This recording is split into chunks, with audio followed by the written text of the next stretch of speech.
Also, there is a behavioral health crisis here in San Diego. The lack of mental health beds means that our families and businesses suffer all across the county. Today, nonprofits took their concerns about this to the city council. NBC7's Shondell Moniz went to the meeting. She joins us now from downtown with more on that. Shondell?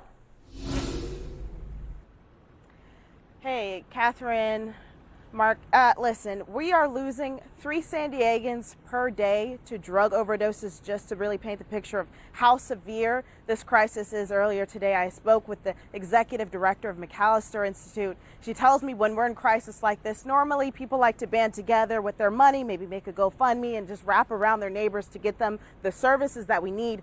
But at this point, there are so many factors poking holes in our system that this fix is going to take a legislative lift.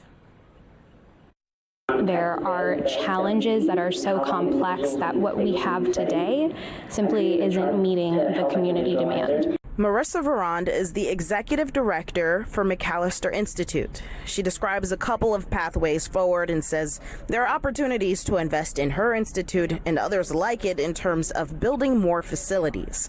Another important factor is the behavioral health workforce. Verond says because of the shortages, low pay history, and education inequities, they're having to work with people who don't have all they deserve and need to successfully combat this issue. Last year, the county joined forces with the San Diego Workforce Partnership and Behavioral Health Steering Committee to learn how much staff is needed.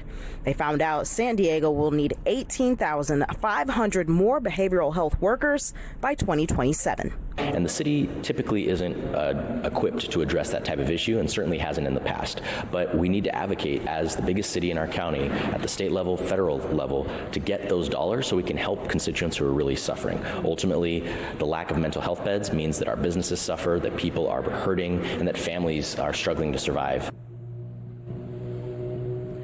Next steps in the process will be City Council officially voting to declare San Diego in crisis. That meeting isn't on the books yet, but Councilmember Capillo says that will likely happen by the end of the year.